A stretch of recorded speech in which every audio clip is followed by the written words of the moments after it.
Gene, Mike and I touched on the fact that when you pull in, the tires hit the curb, the idea of the space left there was enough to walk through. We had it before we even started putting ice machines and propane tanks up there. One thing they have to be concerned about is if people back into the stalls, especially with a pickup truck or an SUV, that distance of overhang from the wheels to the bumper is greater when they back in, that potentially pinning somebody there or backing into whatever the fixture is there. So just forward and backwards, there's a difference where the wheels hit and the overhang is completed, so that's something we may want to look at. Maybe having them put signage saying we're backing into stalls if there is an appropriate room. If they got plenty of room, then it's not an issue. Mike? Clyde brought up a good point about the locked icebox and locked propane. That made me think a little bit. Why, as a government, why are we telling somebody you have to lock something up? What if this proprietor elected not to lock his front door when he left it?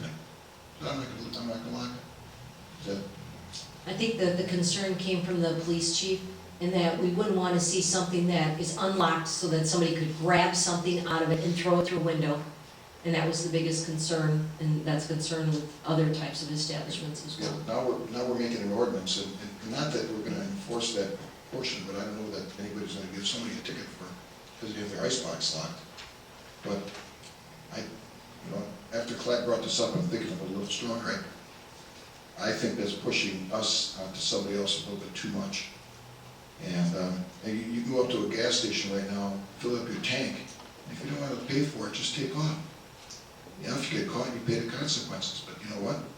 It happens, and it's happening every day. I don't know how far we have to push ourselves to have these businesses lock up a nice chest or a propane. They want to take the chance that somebody's going to steal it. That's their loss, not ours. Further comment or question? Hearing none, we have a motion and a second. I made the motion to approve, but I haven't. Could we make a couple of adjustments on this? Would it have to come back to us if we were to? No, Well, you could amend, you could rescind your motion if the second does it, and then you come back with an amendment to the ordinance. I'm not speaking for Clyde, but if that's the way it goes, I would be willing to accept the ordinance minus the locking of these facilities. I don't think it's up to us to tell somebody that how to run their business or how to secure it, especially. I just don't think it belongs in the ordinance. So with that, I'll withdraw my motion. And I'll withdraw my second. And in place of that, I would move approval of the ordinance with minus the provision for the locking. C6. 4C6 provision shall be kept locked at all times Yes. except when being used by the employee. Yes. The other? Is that your motion? Yeah. And I'll second. Now we have a new motion and a second. Is there discussion on this motion? Clyde? Yeah, the other part about being in front of a window, where some of them are illegal, non-conforming, or whatever you want to call it. Are they going to be made to move these? How are we going to enforce it? I guess it boils down, you can have an ordinance, but if you're not going to enforce it, if you're not going to do anything, what good is the ordinance? We'll send notification out to the owner with the ordinance indicating that they have so many days to relocate it. There's one in the village that's in front of the window, and that's the one that would need to be relocated. At this time, it doesn't have permission to be there at all, and this ordinance would allow them to be on that property. So just by moving it, he'd be able to still have it. And again, it's just like all the other ordinances, and I think we do a pretty good job in maintaining nice sites on these gas stations.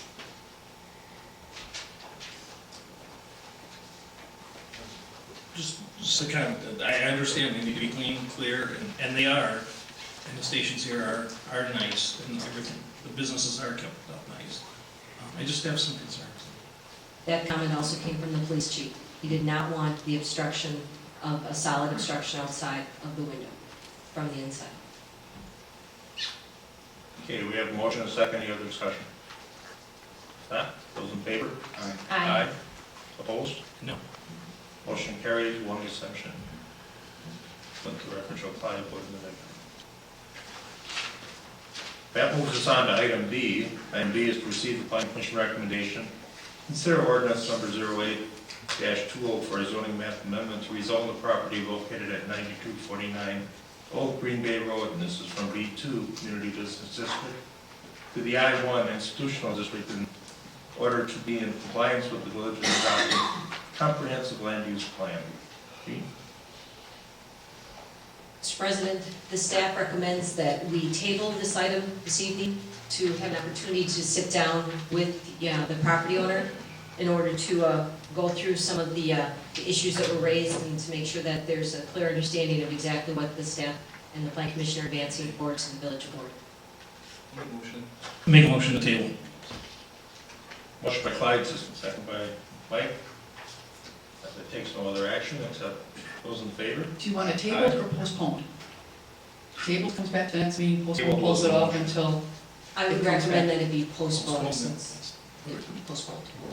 Motion is then to postpone. Motion to postpone. Second to that. Those in favor? Aye. Aye. Opposed? So carries. Brings us to item C, consider the property and liability insurance proposals.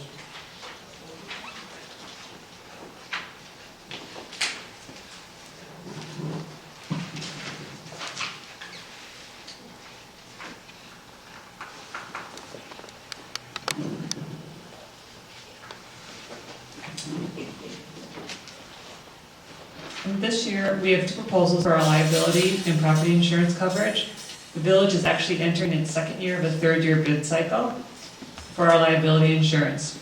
Last year, the village requested proposals from all interested companies.